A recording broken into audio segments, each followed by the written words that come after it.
Okay, everybody, welcome back to Metroid Dread. Here we are, resuming this section. There's actually a way to shoot that growth through the wall and whatnot to get up that direction.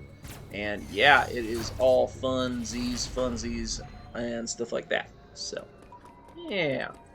Anyway, they fool you by thinking you're going to battle the enemy right now by bringing up this little mother brain module here, when actually we're not going to be fighting the enemy yet. So, anyway. Yeah, that's how these things go. Good old Metroid Dread. Yeah. This game's actually pretty fun, so if you have not picked it up, I do recommend you do so. I will tell you that this game is hard, and you need to be ready for that, but follow the walkthrough, and you shouldn't have too many problems, you know? Should have a pretty easy, fun time with this game, you know? And I don't think we can go this way as of yet, no. Yeah, we're going back in a full circle, that's right. Don't need to counter this guy, we'll just kill him. Yeah. Melee counter, as I said, really good or really bad? In between. Yeah, the melee counter is not the best thing ever, at least in my opinion. But we made it through the enemy section, so let's be happy and do a quick save here. Yeah. Yep. So that's pretty good. And yeah, the slide ability works pretty much like the morph ball, except, you know, you can't do it in a vertical direction, whatever. There's also there's a guy on YouTube who's been saying that there was bad game design with not being able to go anywhere from that point, and then it's like literally just shoot the ceiling, you know? It's not that hard, everybody, you know? Metroid Dread is a wonderful, wonderful game once you get into it, but I will admit that the difficulty is too high, particularly on the boss fights. As for enemies, the only difficult part is the melee counter. Getting down the timing of that can be a little bit tough, but yeah.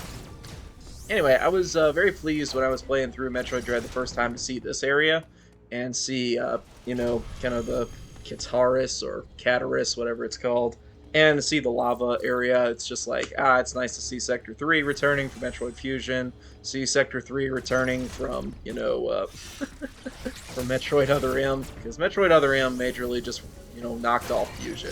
Metroid Other M is basically a remake of Metroid Fusion, and not exactly a good remake, you know. It's not actually technically a remake, it just borrows pretty much the entire plot, so, you know. Just realize that. We're also about to get our next missile expansion. You can go and get this one later, but it doesn't really make any sense to because it's right here. I think even in the 100% walkthroughs, people, even speedruns, they grab this item now because you're not really coming back to this exact area in the future. Anyway, so you have to shoot through there to open up the hatch on the other side, because hatches in this game, unlike any other Metroid game to my knowledge, don't have the, like, they have a thing where sometimes they're one-way trips, you know? I don't think that's ever been done before in a Metroid game. Am I just forgetting about the pseudo screw attack, I guess? Oh, the pseudo screw attack. That's where you charge your beam and then do a somersault, and then that allows you to kill an enemy.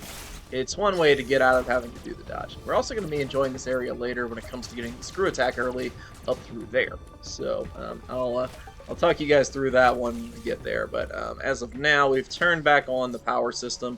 Adam's going to need to talk to us for some reason, but we're going to be skipping that dialogue. Anyway, it's not really Adam, as I said. Okay. Spoiler warning, it's not really Adam, okay? It's actually just Ravenbeak. I think what he's doing is trying to mess with us so that Samus gets the ability of the Metroid here to siphon energy, which is really what he is looking out to do. Looking to grab himself up some fun Metroid powers to rule the galaxy. You know, very original idea, right? See, everybody in these games is always trying to use Metroids to rule the galaxy. It's like, guys, you don't always need Metroids to do that. I mean, what's so great about Metroids? Just that they siphon energy, or what? You know? I assume that's it. I assume that's exactly what they're going for. Yeah, I think I was not supposed to fall quite this far, but it's fine. We can recover from that. And yeah, this should be the charge beam door we're looking for. After this, we're going to be battling this Emmy. So first we have to take down this core matrix mother brain type thing. It shoots these little rinkas at you and gun turrets just like Mother Brain did, and it's not a difficult boss battle at all. You know, why can't I talk today? You use all your missiles, and then you just spam as much as possible. You can actually do things to spam even more than the game intends for you to do by remapping your buttons, but I never really found that effective. That might just be because I don't really like the remapped button sequence, but anyway. Yeah, so we got through beating the Mother Brain knockoff thingy here, and now we have to go for our first Emmy fight. This Emmy fight is not an easy one. This one is like one of my least favorites by far. By far, this is one of my least favorite Emmy fights. First, we need to make sure we have him on camera here. He's got to be coming this way. Okay, that's good. So we just need to run away from him to begin with. And then we're going to shoot him from a distance here. There he is. Okay, the thing about this Pro Controller, it doesn't tilt well, okay? The analog stick does not work very well. So, I find these sequences to be rather difficult because of that, you know? Anyway, he should be coming this way. We'll walk on through here, and bam in the face. Okay.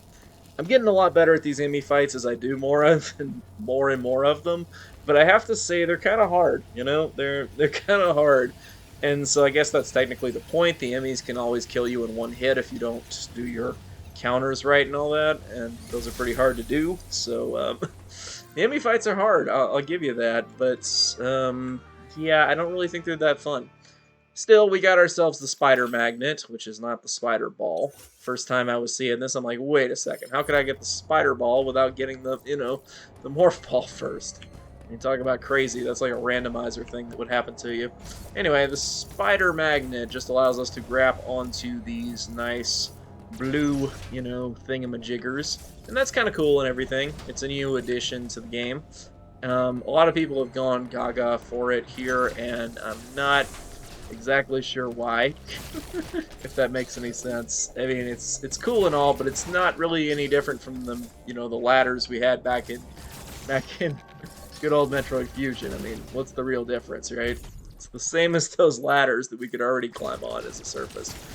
I mean, there's a little bit of difference and nuance to it, but it just seems like an ability Samus basically already had that we have to recollect. But, you know, join the club, because that's what Metroid's all about, you know?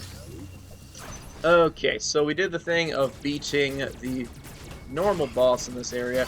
Now it is time to beat another boss. But we'll save that for the next part, everybody. So I'll see you guys next time as we head into the first boss battle, and then we're going to be saving up in Cataris, ending that part and getting closer to the parts of the game where we get to finally sequence break. So, thank you guys for watching. I'll see you guys next time with the next video. Stay tuned, and I will see you all